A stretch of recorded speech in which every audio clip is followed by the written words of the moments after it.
Bienvenue à Pourquoi. Cette semaine, le trottoir. Vous avez été plusieurs à me le demander. Le voici, le voilà, avec son histoire. Bienvenue à Pourquoi.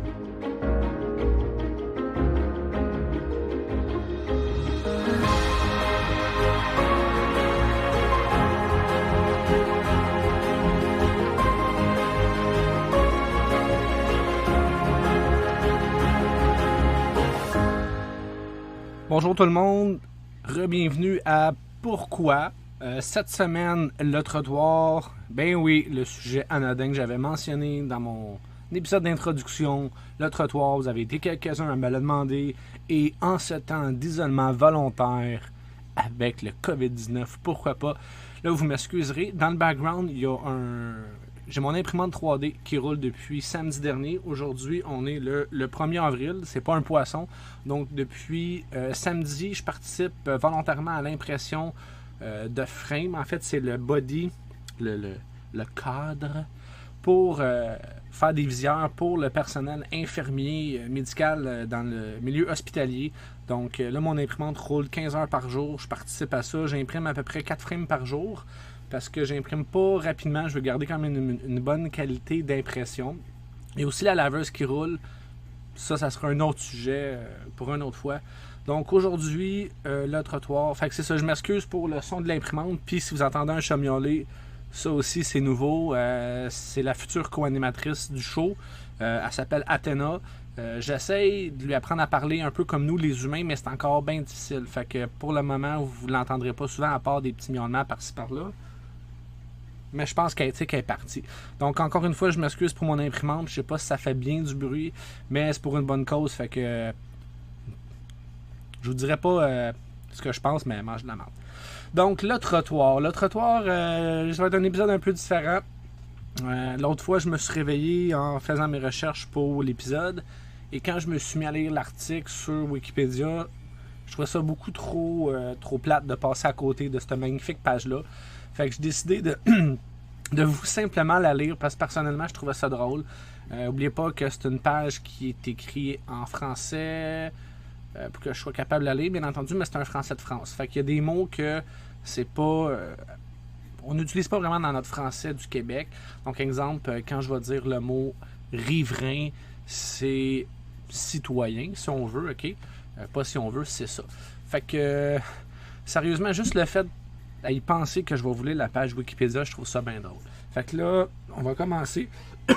Excusez, hein, il est de bonne heure, il est 9h17, ça fait 1 heure que je suis debout. J'étais à l'épicerie pour mes parents parce qu'eux sont en isolement volontaire obligatoire vu qu'ils sont revenus de la Floride. Puis le chat, il gosse. Fait que, trottoir. Un trottoir est un espace réservé aux piétons sur le côté des rues. Un caniveau est une bordure assurant la limite avec la partie vouée à la circulation des véhicules à moteur. Il en existe depuis l'Antiquité.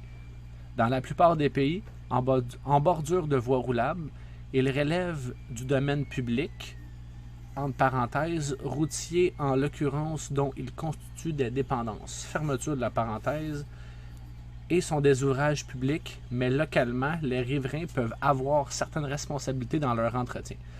Voyez, juste le fait de le lire, je trouve ça drôle. Je veux aussi vous dire que j'ai une petite difficulté des fois à lire et à parler en même temps. Fait que ça se peut que ça soit saccadé par bout.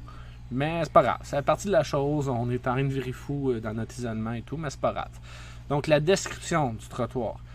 D'après le code de la route, le trottoir est réservé aux piétons et aux usagers se déplaçant sur des véhicules à roulettes. Poussette pour enfants, patin à roulettes, trottinette. Je sais pas pour vous, là, mais faire du patin à roulettes sur un trottoir, c'est vraiment pas agréable, là, surface plane. C'est ça que je vous disais, le chat. Un véhicule motorisé n'a pas le droit de stationner et de circuler sur un trottoir. Seules les charretières ou bateaux permettent à ceux-ci de pénétrer dans la propriété adjacente. Ah, comme quoi qu'on en apprend tous les jours. Les bateaux peuvent pénétrer dans la propriété adjacente. Lorsqu'un piéton doit traverser la chaussée réservée aux automobiles pour rejoindre le trottoir de l'autre côté de la rue, il doit la traverser sur un passage piéton signalé, parfois par une signalisation verticale, parfois par un feu de circulation. C'est drôle, les choses que je lis, ils ne s'appliquent pas vraiment, dans le sens que les gens ne les respectent pas. Le trottoir fait généralement partie du domaine public. Puis là, il y a une sacrée grosse parenthèse.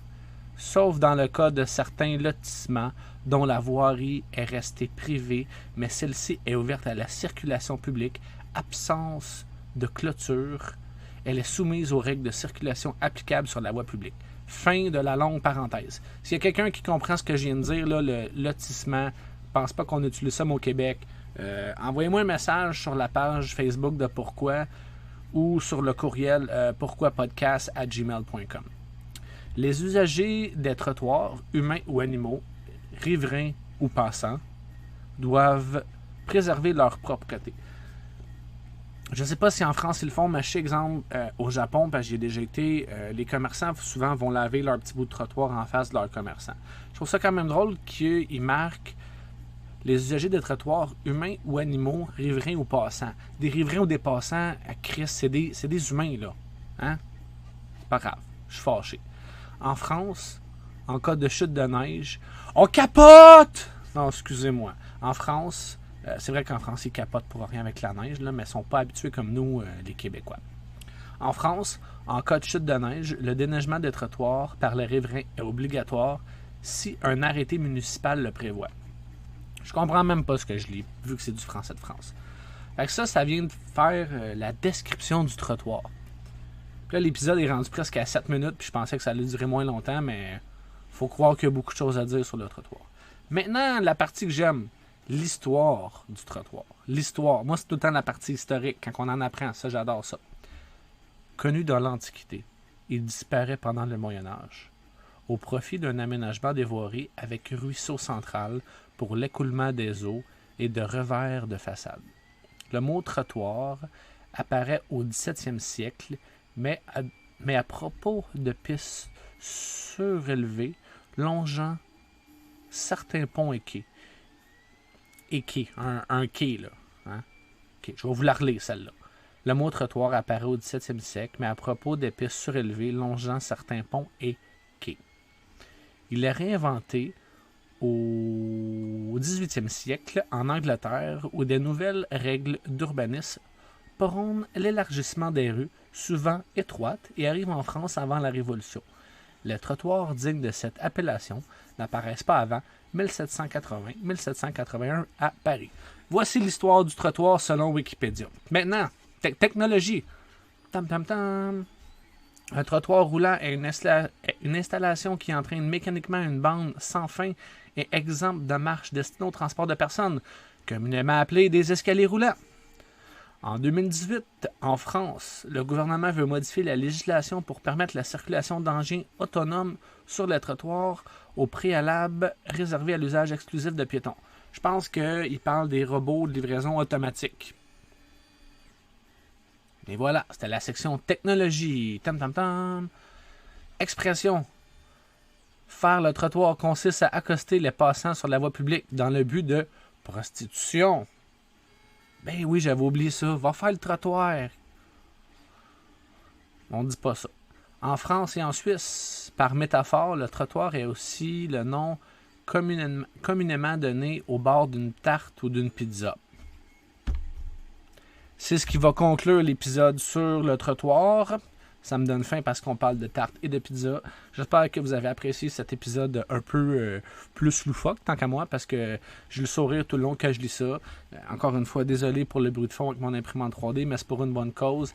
Je veux vous dire, hein, si vous connaissez des gens là, qui sont en isolement volontaire, des personnes âgées, appelez-les, offrez-leur de faire des petites commissions pour eux, c'est super apprécié.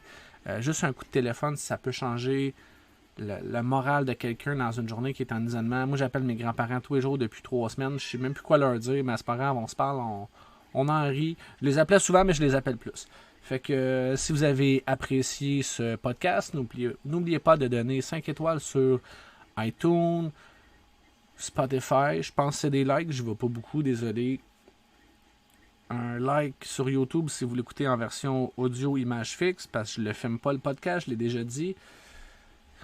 Et sur ça, prenez bien soin de vous. Faites pas les fous. On se revoit bientôt pour un nouvel épisode pourquoi. Ciao, baby.